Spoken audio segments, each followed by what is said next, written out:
hubkooda ama falaarkooda kor ayay u tuurayaan.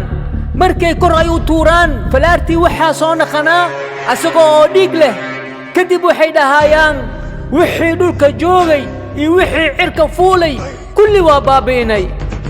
markii falaarta oo dhiig leeyahay oo soo naqanaayani wax ilaahay ugu talagalay waaye, ilaahay ayuu imtixaanayaa. kadib dhulka waxaa joogaa nabi ciise calayhi salaam iyo koox yar oo mu'miniin oo ay rumeeyeen. ilaahay subxaanahu caza wajalla nabi ciise wuxuu amrayaa, waxa u dhahayaa ciise adiga iyo qoomka ku raacday ee buurtaas dheerka kora. buurtii ayay korayaan sidii oo ay ku nabad galaan ya'juuj wamaajuuj.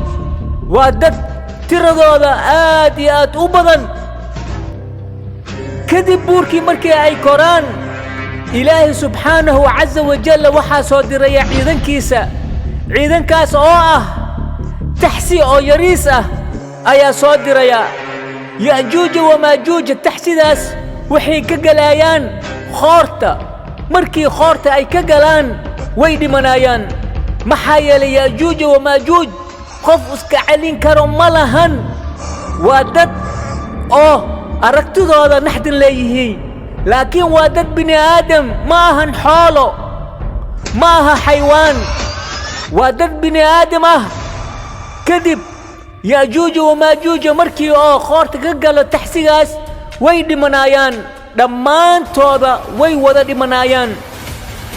ayaga meedkooda iyo baktigooda ilaah subxaanahu caza wajalla waxaa soo dirayaa roob oo aan caadi ahayn. meedkooda dhan roobtaas ayaa nadiifinaya, waxaa lagu shubaa badda.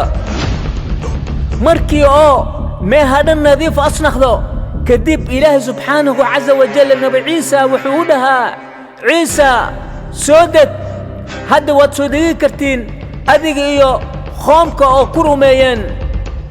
kadib markii ay soo degaan ilaahay subxaanahu caza wajalla wuxuu keenaa hawo oo macaan badan. dadkii mu'miniinta ahaayeen way wada dhimanayaan. dhulka waxay ku soo heraayaan gaaladii. markaas ayaa gaaladii dhulka lala gedinayaa. adduunyadani sidaas ayaa ku dhammaanayaa.